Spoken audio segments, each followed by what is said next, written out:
केवळ राज्यामध्येच नव्हे तर संपूर्ण देशभरात भोंदूगिरीचा विळखा हा अधिकच घट्ट होत चालला असं दिसतंय। कारण भोळ्या भाबड्या लोकांना फसवत आणि अनेकांना भोंदूबाबा हे आपल्या जाळ्यात ओढण्याचा प्रयत्न करतात। विशेषतः महिलांना विविध प्रकारची आमिष दाखवली जातात आणि त्यांचं मानसिक, शारीरिक आणि आर्थिक शोषण सुद्धा केलं जात असल्याचं धक्कादायक वास्तव समोर आलंय। तर काही महिला स्वतःहून या जाळ्यात अडकतात, तर काही कुटुंबियांच्या दबावामुळे किंवा काही अडचणींमुळे या भोंदूबाबांकडे जातात। नाशिकमध्ये राहणाऱ्या अशाच एका पीडित महिलेनं एका भोंदूबाबाच्या मोहजालातून स्वतःची सुटका करून घेतली आहे। पुढारी न्यूजशी बोलताना तिनं आपली हृदयद्रावक आपबीती सांगितली। राज्यामध्ये सध्या भोंदू अशोक खरात हे प्रकरण चांगलंच गाजतंय।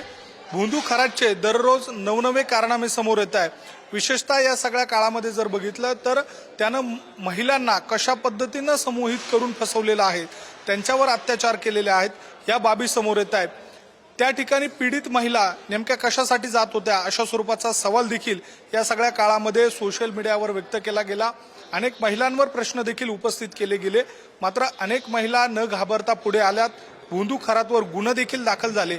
मात्र अशाच सगळ्या पार्श्वभूमीवर माझ्यासोबत एक पीडित ताई आहेत, ज्यांचा या प्रकरणाशी कुठलाही संबंध नसला तरी त्या पीडित म्हणून ज्या पद्धतीनं त्यांना आलेले जे अनुभव सांगताय आणि इतर ज्या पीडित महिला आहेत त्यांनी कसं पुढे येऊन या सगळ्या काळामध्ये धैर्यानं वागावं यासाठीचं देखील ते आव्हान करतायत। त्यांच्याशी आपण सविस्तरपणे बोलणार आहोत।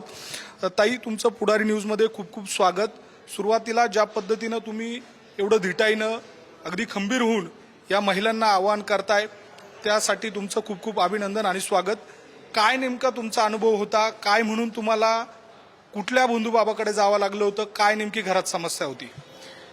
घरात असणारी आर्थिक परिस्थिती आणि आरोग्याच्या प्रॉब्लेम्समुळे आम्ही तिथपर्यंत गेलो होतो।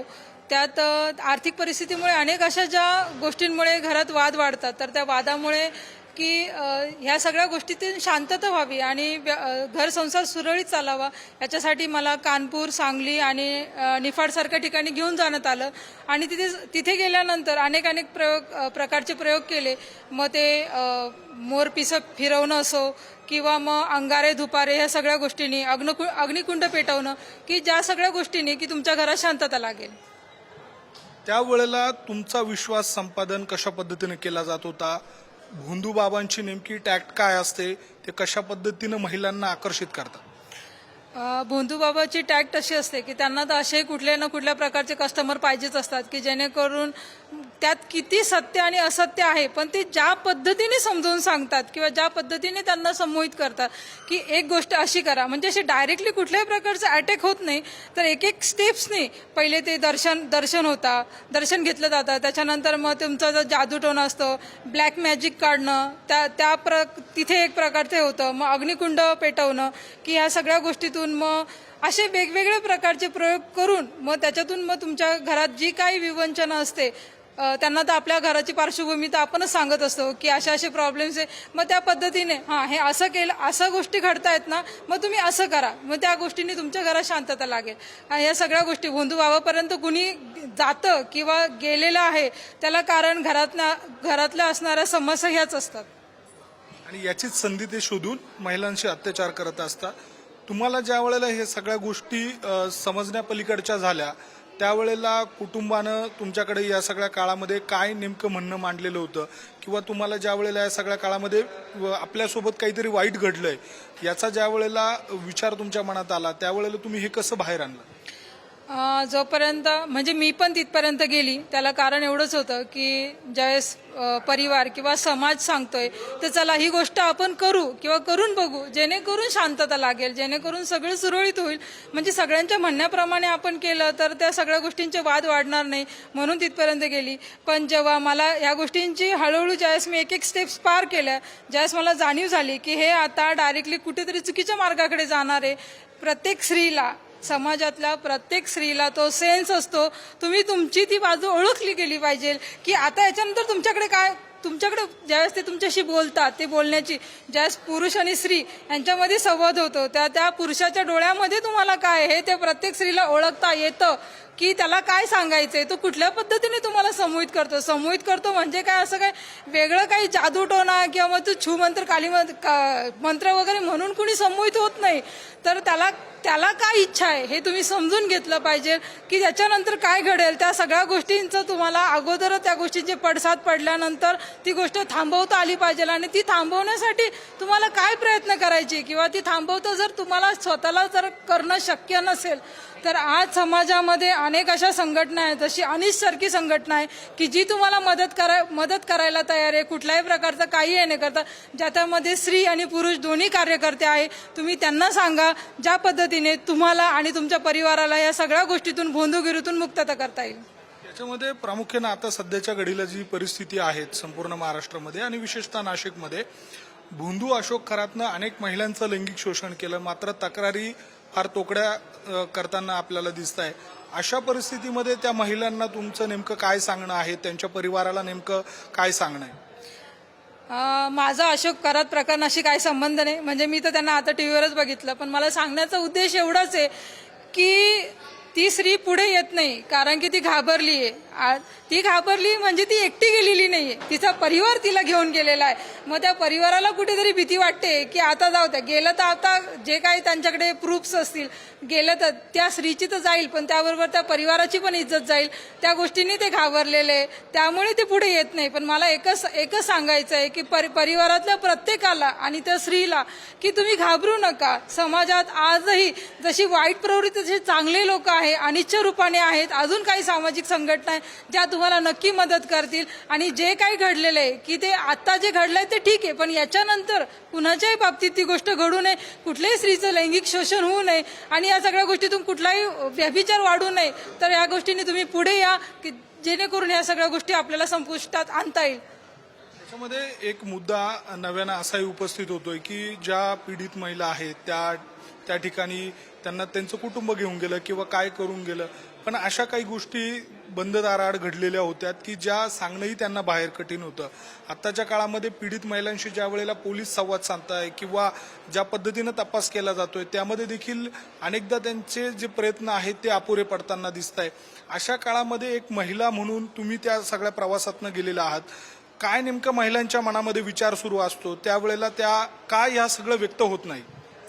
व्यक्त होत नाही म्हणजे आहेच ना, आता आजकाल एवढे टेक्नॉलॉजी वाढलेली आहे की आहेच ना, त्या व्यक्त होत नाही म्हणजे कुठेतरी मग ते कारण काही असो की तुम्ही एक तर तुमच्या घरातल्या म्हणजे स्वतःच्या ज्या समस्या आहेत त्या सांगितलेल्या असेल, त्यांनी तुमच्यावरती काहीतरी अत्याचार केलेले असतील आणि ते समाजाला कळू नये किंवा त्या गोष्टी बाहेर पडू नये, तिचं शील कुठेतरी हरण होऊ नये म्हणून त्या गोष्टी ते सांगत नाही.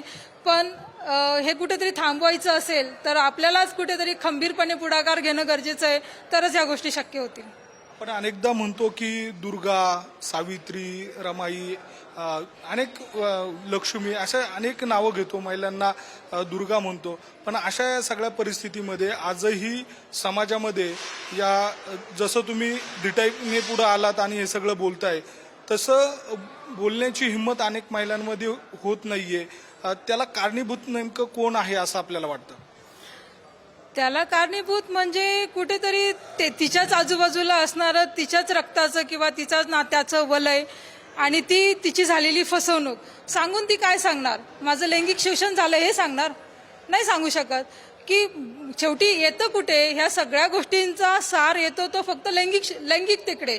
मग ती लैंगिकता म्हणजे मग कुठेतरी एक होईल ना की मग तुला कळत नव्हतं का, तुला समजत नव्हतं का ह्या सगळ्या गोष्टीत असताना. पण तिथे जे काही वातावरण निर्माण झालेलं असेल किंवा ज्या गोष्टींनी ती फसल्या गेली असेल, तिला कुठलं तरी औषध देऊन म्हणा किंवा कुठलं तरी ते बेशुद्ध हे करून ज्याच्याने त्या सगळ्या गोष्टी घडलेल्या आहेत त्या गोष्टीचे व्हिडिओ त्यांच्याकडे तयार असतील म्हणूनच ती त्या गोष्टींना घाबरते आणि पुढे येत नाही. भोंदू खरात सारखे अनेक राक्षस आजही नाशिकमध्ये आहे, महाराष्ट्रात आहे आणि इतकंच काय भारतात देखील असतील. अशा भोंदूंपासून का सावध राहावं, कसं राहावं याबद्दल तुम्हाला काय सांगावंसं वाटतं? मला एक स्त्री म्हणून एवढंच सांगावंसं वाटतं की मनावरती मी वारंवार तेच वाक्य बोलते की मनावरती एवढे अत्याचार झालेले असताना कुठल्याही स्त्रीला शरीराची गरज नसते, कारण की तिला समजून घेऊन त्या गोष्टीतून मार्ग काढायचा असतो. मग अनेक अशा स्त्रिया आहे की ज्या स्वतःच्या संसारासाठी अगदी धुणं भांडे करून मार्ग काढून जगताय. मग कशासाठी आपण या सगळ्या गोष्टी करतोय? 2 वेळचं खाण्यासाठी, 2 वेळचं जीवन जगण्यासाठी आपण जर भोंदूगिरीकडे जाऊन जर आपण आपलं शीलच जर गहाण ठेवून येतोय तर ते जगण्याला अर्थ काय? असं जगणं म्हणजे जगणं नाहीच आहे ना. त्यापेक्षा स्वाभिमानाने जगा. अनेक अशा संघटना तुम्हाला मदतच करायला उभ्या आहेत. फक्त तुम्ही त्या सगळ्या गोष्टींना समोर येऊन आणि प्रयत्न करून तुम्ही उभे राहा. तुम्हाला अनेक असे मार्ग निघतील आणि या गोष्टीतून भोंदूगिरीचा पूर्णपणे नायनाट होईल.